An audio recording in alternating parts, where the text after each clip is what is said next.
हस्तिनापुर के महाराज शांतनु को जब गंगा के तट पर एक अद्भुत सुंदर स्त्री मिली तो वे मंत्रमुग्ध हो गए। वह स्त्री और कोई नहीं, स्वयं गंगा थी।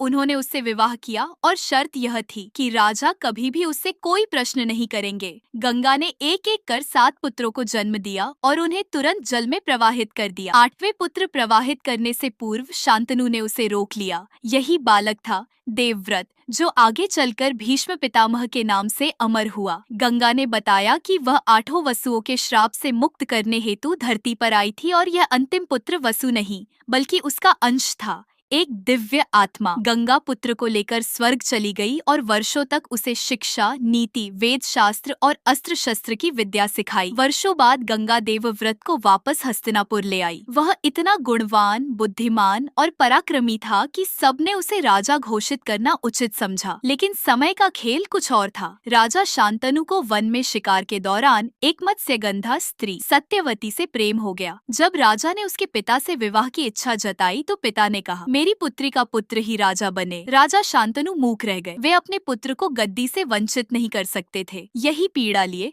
वे वापस लौटे। देवव्रत ने यह सब जान लिया और पिता के प्रेम को पूर्ण करने के लिए उसने इतिहास की सबसे कठिन प्रतिज्ञा ली। मैं आजीवन ब्रह्मचारी रहूंगा और कभी भी सिंहासन का दावा नहीं करूंगा। यह सुन सत्यवती के पिता ने विवाह के लिए सहमति दी। देवव्रत की यह प्रतिज्ञा इतनी महान थी कि देवता भी आकाश से पुष्प वर्षा करने लगे। उसी दिन से वह कहलाए भीष्म। भीष्म ने हस्तिनापुर की सेवा को ही अपना धर्म मान लिया था। वे राज्य के संरक्षक बने। राजा शांतनु के निधन के बाद उन्होंने सत्यवती के पुत्र विचित्रवीर्य को सिंहासन दिलाया। जब विचित्रवीर्य की कोई संतान नहीं रही तब महाभारत की जड़ें गहरी होने लगी। पांडवों और कौरवों का जन्म हुआ। भीष्म दोनों का पालन पोषण करते रहे। लेकिन जब कौरवों के अन्याय बढ़े, विशेषकर जब द्रौपदी का चीरहरण हुआ, तब भीष्म राजधर्म और नीति धर्म के द्वंद्व में बंधे हुए मौन रह गए।